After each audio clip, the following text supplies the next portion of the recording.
Hi, I'm Dana Lynn. I'm a registered dietitian who focuses on behavior change, and today we're going to be talking about 4 simple eating hacks for healthy blood sugar levels. So, this video is really important regardless of whether you have diabetes or not. Why?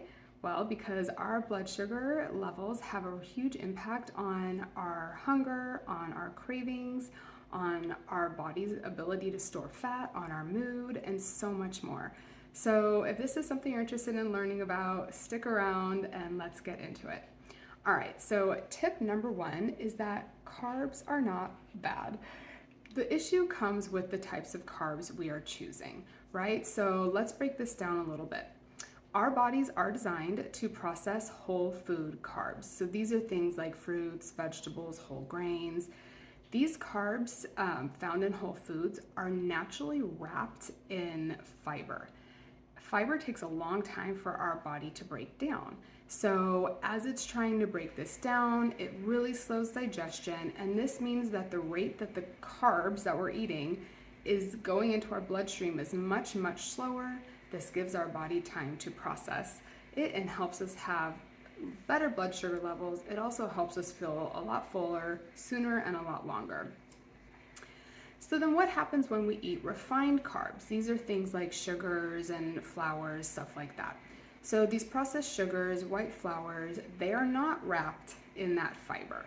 So really quickly digested, plus the way they're processed, they're already pretty broken down into easily digestible pieces. And so that means it's going to be digested really, really quickly.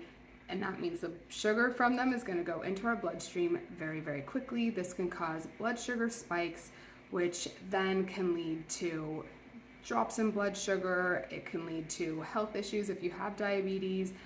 That's what leads to more hunger, sugar cravings, things like that. So it does matter the types of carbs that we're choosing.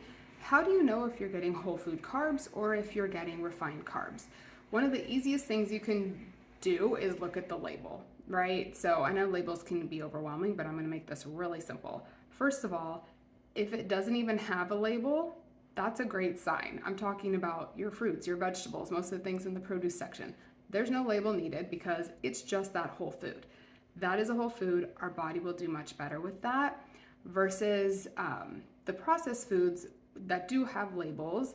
The key is to look at the ingredients list. So that ingredients list, you want it to just be that one food or just a few foods. That's how you know if it's a whole food carbohydrate. Versus the more processed ones, that ingredients list is long. There's typically a lot of words we can't pronounce, all that fun stuff. So if we're choosing the whole foods more often, it's going to have a lot better outcome for our blood sugar levels and the way our body responds to them. All right, so tip number 2 is you want to make sure the carbs you're eating have companions. So what I mean by that is you don't want to just eat carbs by themselves. Similar to what we talked about with the fiber taking a lot longer to break down, fiber is a great companion for carbs. Some other great companions are protein. Protein takes a really long time for our body to break down, and healthy fats as well. So anytime you're having carbs, make sure you're having them with protein, healthy fats, fiber. If you can do all 3 of those with them, that's going to be the best. So, an example of this is maybe it's the afternoon, you're kind of hungry. Instead of just grabbing some crackers and munching on crackers while you're doing whatever, if you have those crackers with some peanut butter on them or hummus or a slice of cheese, something like that, the protein, the fiber, the healthy fats that are in there, or even some of them aren't the best fats, but either way, they're all going to slow digestion, and that's going to help you have much better blood sugar control. Plus, you're going to end up eating less crackers because you're getting filled up with all the other beautiful things that you're getting from the add-ons, the companions that you're putting with the carbs. So make sure you have those carb companions is tip number 2. And that kind of leads us into tip number 3, which is making sure your plate is balanced. When you're having your meals, you want to make sure that there is protein on that plate. There are healthy fats on that plate. There's lots of fiber. And the amounts, the portions that you're having them in really can make a difference. So if you're making a quarter of that meal your carbohydrate food, a quarter of that meal your protein and then half of it vegetables, you are going to be getting so much protein and fiber that it's going to help with blood sugar regulation because it's going to slow digestion so much.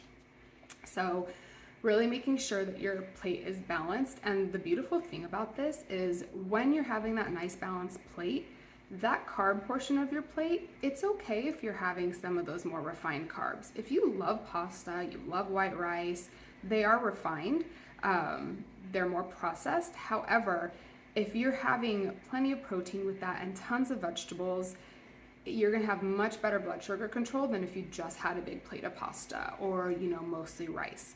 So having that plate be balanced is tip number 3. And that leads us into tip number 4, which is it matters the order that you're eating the food off your plate. If you start by eating your vegetables first, those vegetables are going to really coat the digestive tract so that it's already going to be really slowing down digestion. So you finish your veggies, then you eat your protein. That protein takes so long to digest.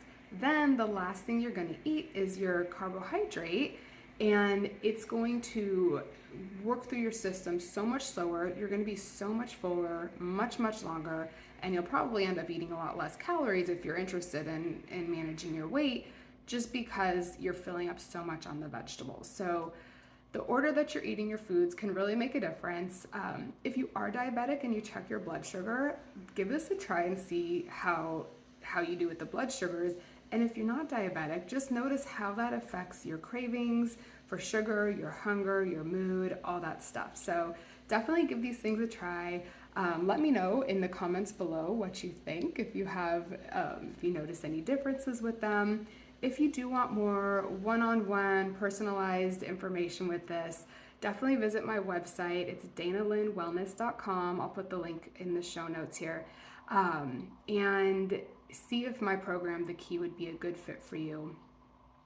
Also, there's a lot more to managing blood sugar than just the food part, so I didn't want to overwhelm you in one video, so I'm going to make a whole nother video that really gets into the sleep and the exercise piece and the stress management piece, because it's all play a really big role as well.